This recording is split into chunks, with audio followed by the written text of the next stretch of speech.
forecast first. Sponsored by Fashion Floors. Good evening. Chief Meteorologist John Mayer here. We are still seeing mostly dry conditions here in West Texas, but off to the east, a lot of storms continuing to develop out around San Angelo and Abilene. The latest on when we could see that activity moving into the basin coming up. Local 2 News at 10 starts now. Next, police still searching. Suspect still on the loose tonight after police say he robbed an Odessa bank. Also, school is almost out in our community, seeing an increase in the number of troubled teens. What experts say could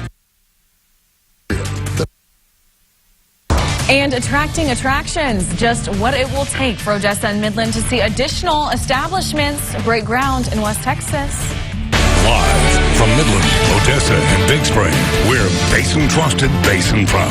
This is Local 2 News at 10 in HD. Good evening, I'm Horace Brown. And I'm Katie Orth. It's great to have you with us for Local 2 News at 10.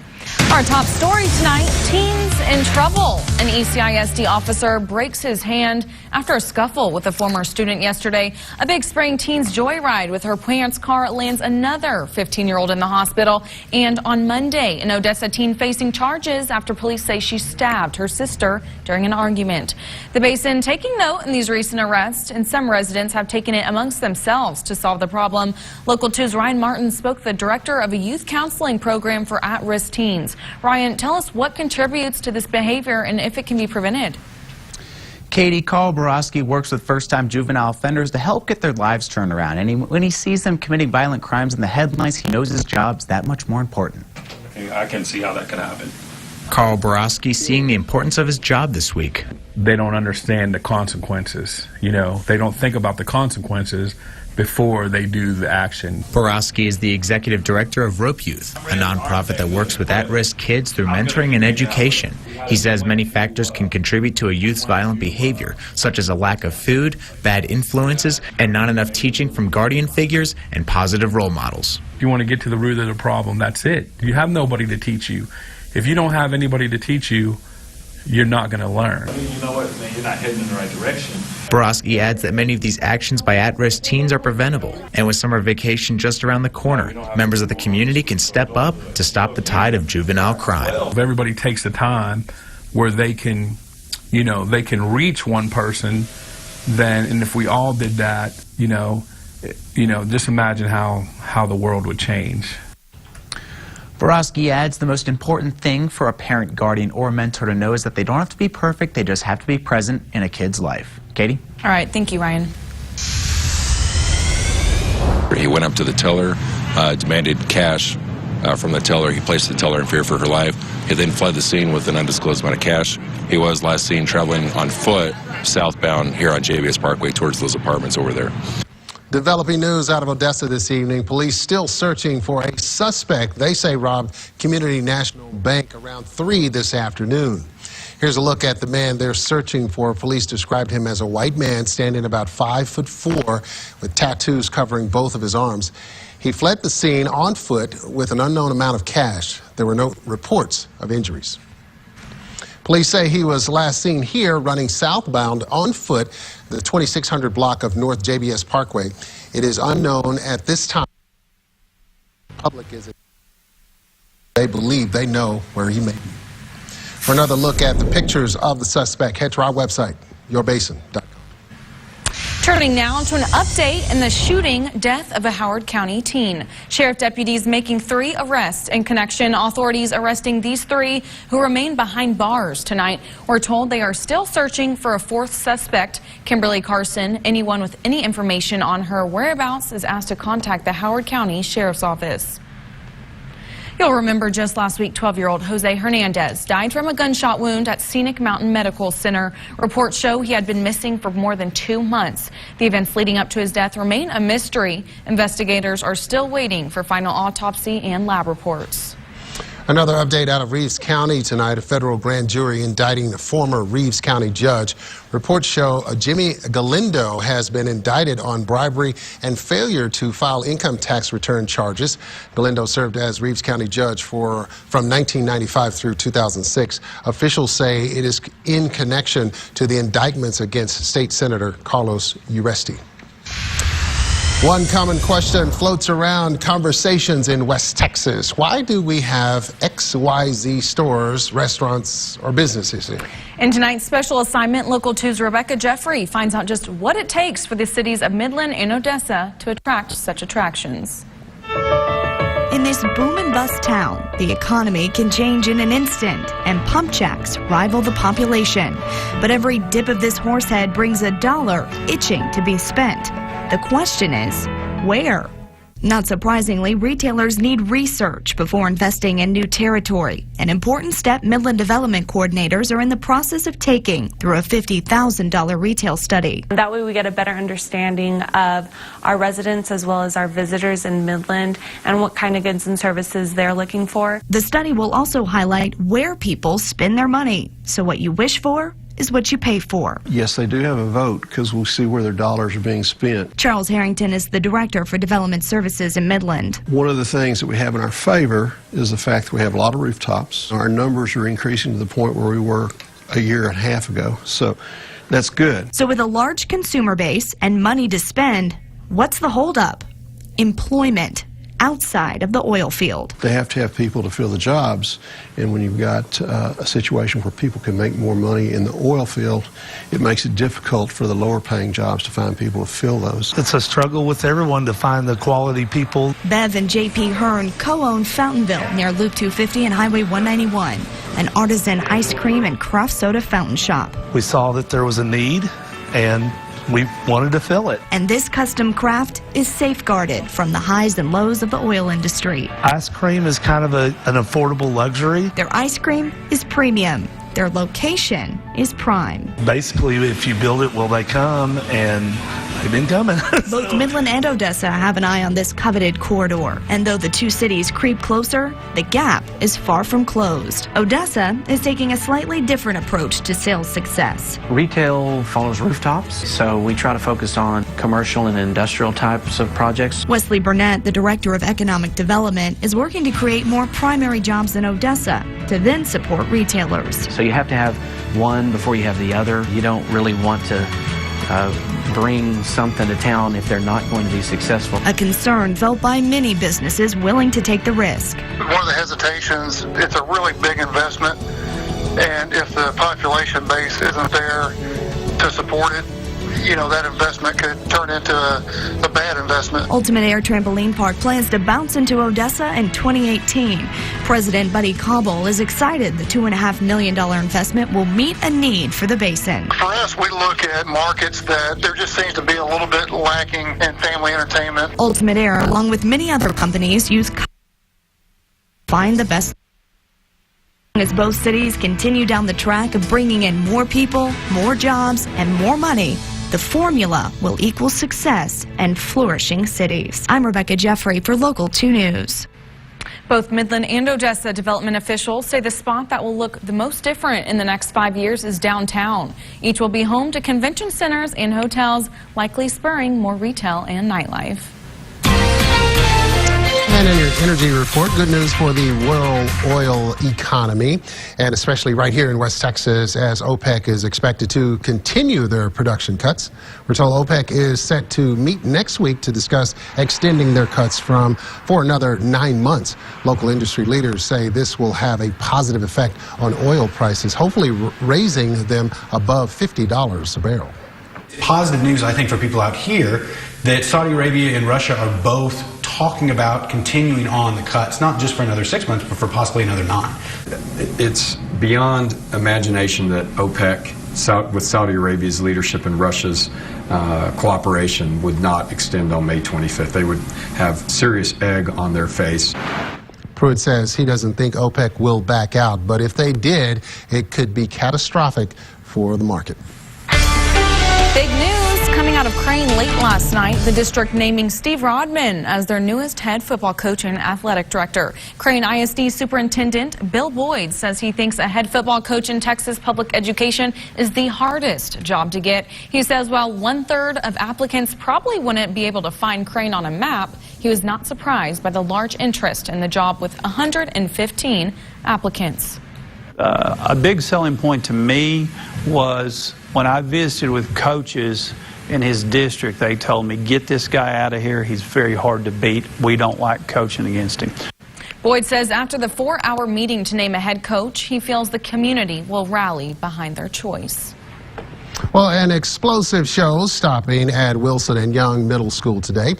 Dr. Pennington with the Texas A&M Chemistry Roadshow performing science experiments for the middle school students with the goal of inspiring them to pursue careers in science.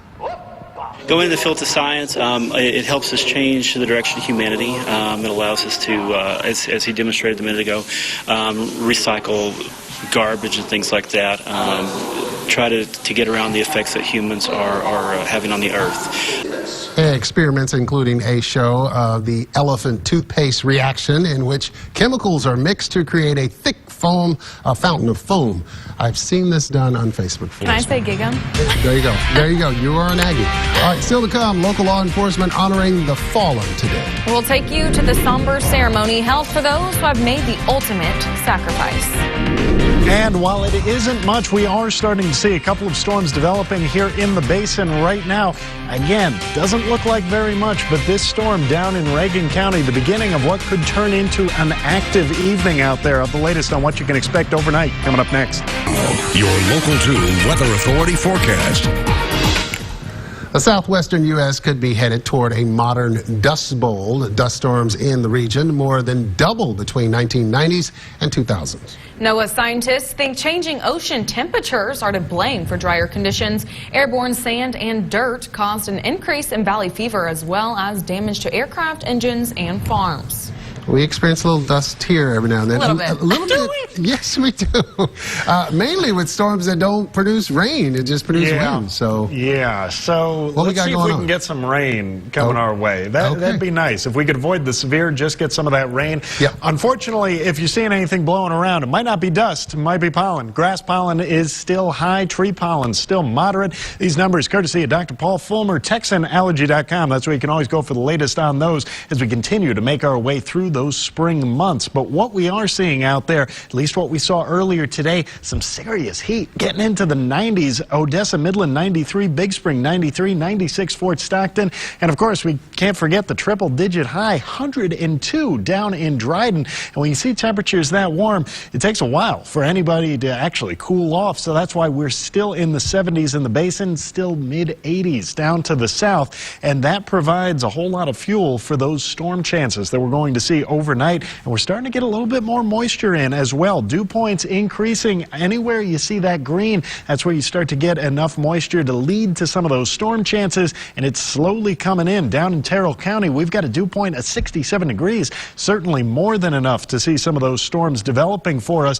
But as we continue to watch this dry line push off towards the west, that is when those storm chances really start to increase for us here in the basin. We're actually going to be looking at this dry line moving as far west as Odessa, Midland, as we move through the overnight hours, 2, 3, 4 a.m. That's when we get that chance for some of these storms to start to pick up along I-20. So let's go ahead and show exactly what we can expect. This model bringing in those storms right around 3 a.m. That's what we've been seeing time and time again right along the interstate. But here's the good news. While these might get a little intense, they should move out of the viewing area pretty quickly. By the time we get to sunrise, we see most of that activity well off to the east, moving towards Abilene, San Angelo, areas that unfortunately have already gotten a lot of severe thunderstorm activity so far. But it does look like most of these storms will move out before too long, and so we'll only have a little short window to actually start to see some of that severe weather in our forecast. And this is probably the best news of all. Storm Prediction Center has now updated their severe weather risk, and we are no longer covered by that marginal risk area. We used to see that down towards Reagan County, Terrell County. It has all moved off to the east, so it does look like we'll avoid most of those severe storm chances, though still thunderstorms in the forecast. However, once we get into tomorrow, again, marginal risk area covering the eastern basin, the southern Trans-Pecos. We're going to continue to see these risk areas making their way into West Texas over the next couple of days as we get even more moisture on the way. In fact, let's go ahead and track this through the rest of the day. Friday, you see most of those storm chances moving well off to the east, but we do start to pull in a bit more more moisture for the start of the weekend. And then Friday night into Saturday, another chance for some of that severe weather on the way. Now, overnight, we're going to look at these temperatures dropping down for us, but not very much. Still sitting in the 50s, 60s, even some of those 70s off to the east where we start to get that cloud cover moving in. Going to be a little bit warmer through the overnight hours. And again, fueling some more of those storm chances just before sunrise. Into tomorrow afternoon, we certainly still see plenty of heat on the way. A return to those 90s. Andrews, Big Spring, Gale, all sitting at 92 degrees tomorrow afternoon. Mid-90s a little bit further to the south. Grand Falls, Crane, 94. 91s there in Big Lake and Cope Ranch. And then you get down into Terrell County. That is the area where we saw those triple-digit highs today. And we're going to be pretty close again. 98 in Dryden by tomorrow afternoon. And then staying in the mid-90s down along the southern border. A little bit cooler into the Davis Mountains. But of course, still staying plenty hot out there over the next couple of days. Now, overnight, that is our chance for rainfall, our chance for some storms here in the basin along I-20. Should start to clear out by the afternoon, though. Chance to get a little bit of sunshine, a little bit more warming, and then more storm chances as we move into the start of the weekend. Saturday, Sunday, a whole lot cooler, though. We get a cold front moving through, dropping our highs from the 90s down to the lower 80s, well below average Saturday and Sunday. So that's something that you can look forward to, a little bit of cooler weather and that chance for some more widespread activity in the forecast. And of course, we want to get the rain. We just want to avoid the severe, and it looks like that's what this weekend could bring us. If we hold the rain, maybe some good golf weather? It should be decent golf weather, and, yeah. But if storms develop, get off the course. If you're off to the Oh, west, I think we're good. Well, okay, there Say you it go. that way. I think that's pretty good. Well, if you love ice cream as much as former Vice President Joe Biden, someday you might have a flavor named after you. That day is here. That story coming up. You're watching Local 2 News at 10 in HD. Welcome back. This week has been designated as National Police Memorial Week, recognizing service and sacrifice of law enforcement killed in the line of duty. Today, law enforcement from Midland, Odessa, and Lubbock held a memorial service in Odessa for 23 officers who lost their lives in the line of duty in Texas this past year. Local 2's federal journalist Cliff Goyang takes us there. Of those law enforcement officers who, through their courageous deeds, have made the ultimate sacrifice. We have to remember the sacrifices that these men and women have contributed to their community. You know, every day law enforcement is out there trying to keep their communities safe across the United States. And it's important that we remember those sacrifices. I once was lost, but now am found. It's very important for us to be here for the families of the fallen. It's also important for us to remember, never let that memory of the fallen officers go away. Sergeant Michael Smith, Dallas Police Department, moved in watch on July 7th, 2016. We are blessed to have a very supportive community, and I want to thank the community for that. Pray for us, pray for our safety, pray for those that have fallen, pray for their families. Most all of these men and women are a son, a daughter, or a mom, or a dad. There's a lot of young children that get left behind. Pray for those families and especially the little ones, and just, again, help keep that memory alive. Great message there. All right, Tyler, turning on to sports. That's exactly right. Spring football. That's exactly right. Even though it's May, it's always football season here in West Texas. Yep. So coming up next on your Local 2 Sports, the Permian High School spring game going down tonight at Ratliff Stadium. Catch the sights and sounds from the game after the break. Well, former Vice President Joe Biden's enthusiasm for ice cream has been the subject of countless memes and jokes on social media. And now Biden is getting his own ice cream flavor. Cornell Dairy is creating a vanilla-based chocolate chip-filled ice cream. Old-fashioned chocolate chip is Biden's favorite flavor. The idea came from an intern at the processing plant. Students will vote on a name for the flavor out of 150 submissions. The list has been narrowed down to 5 possibilities. You think they're going to just name it Biden? Joe? I think that's, Joe Biden? I think it's a great name. John had a clever name in the 9 o'clock show. What'd you say? No, I just keep trying to come up with new ones, like enjoy a pint of Joe. There you go. Send us a name on Facebook. That's all the time we have. We'll see you here tomorrow at 5.